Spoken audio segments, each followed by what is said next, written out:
সম্মানিত সভাপতি, উপস্থিত বাংলাদেশ জাতীয়তাবাদী কৃষক দলের বিপ্লবী সদস্য সচিব, বরিশাল জেলা দক্ষিণে আমার রাজনৈতিক সহযোদ্ধা বৃন্দ, যুগ্ম আহ্বায়ক বৃন্দ, বাবুগঞ্জ থানা কৃষক দলের বৃন্দ, নেতৃবৃন্দ, বিভিন্ন ইউনিয়ন থেকে আগত কৃষক দলের সভাপতি, সাধারণ সম্পাদক, আহ্বায়ক, সদস্য সচিব বৃন্দ,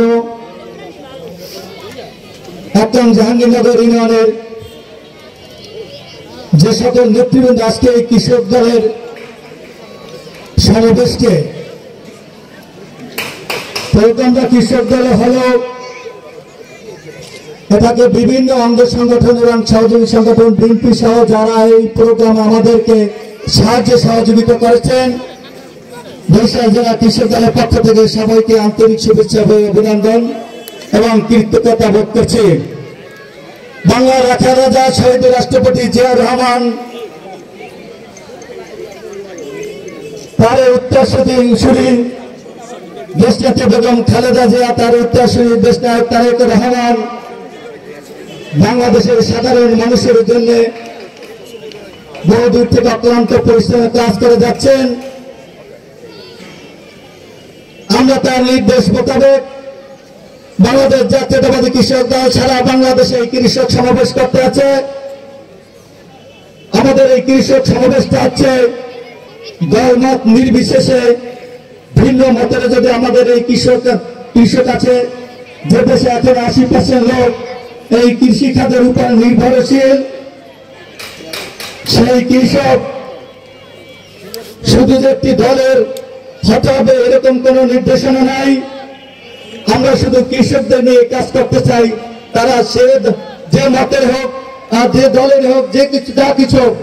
আমরা আজকে এই সমাবেশটা আছে কৃষক সমাবেশ, এটা আমাদের একান্ত দলীয় সমাবেশের মতো আমরা মনে করি না এবং দলমত নির্বিশেষে আমরা এই কৃষক সমাবেশ করতেছি।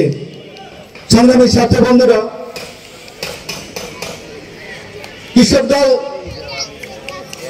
কিছু ঘোষণাপত্র দিয়েছেন কেন্দ্র থেকে, আমরা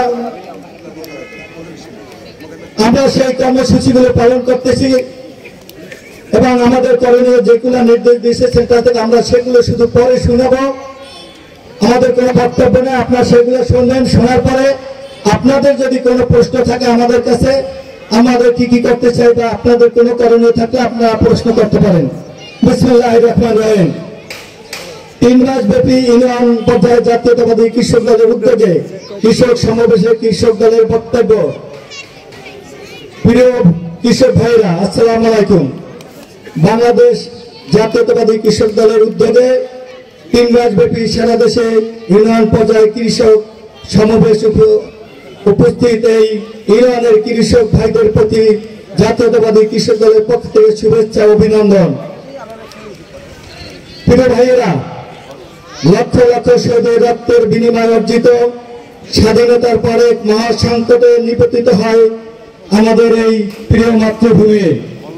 সুফলা শস্য শ্যামলা আমাদের এই উর্বরা বাংলাদেশ শুরুতেই আওয়ামী দুঃশাসনের কবলে পড়ে দুর্ভোগে নিপতিত হয়। 1975 সালে পট পরিবর্তনের পর ছেফাই জনতার বিপ্লবের মধ্যে দিয়ে জিয়াউর রহমান দেশ ও দেশের মানুষের প্রয়োজনে দায়িত্বভার গ্রহণ করেন।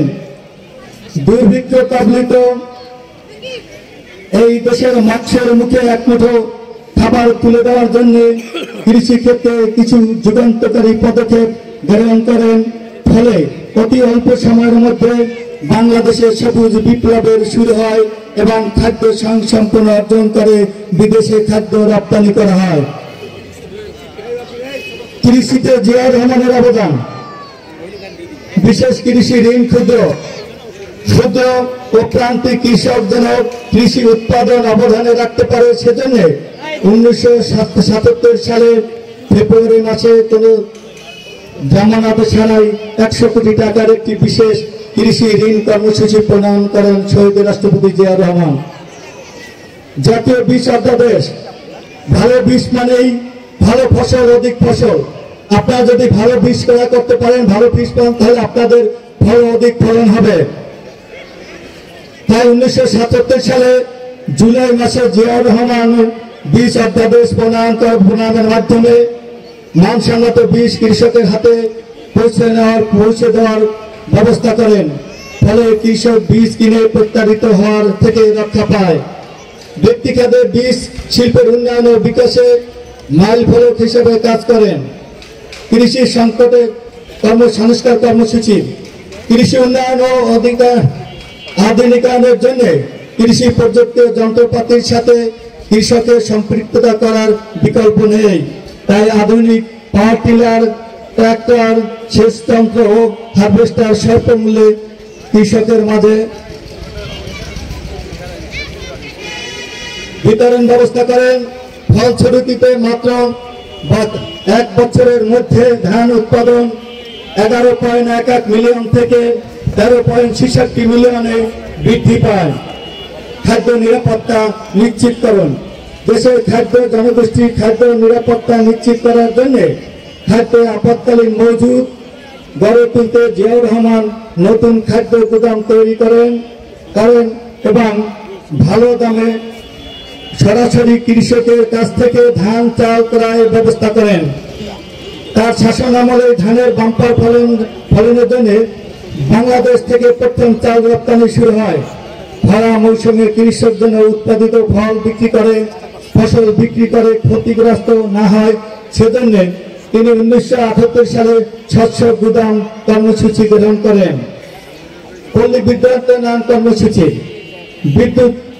বিদ্যুৎ উন্নয়নের সভ্যতার বড় নিয়ামক মনে করে 1977 সালে অক্টোবর মাসে জিয়াউর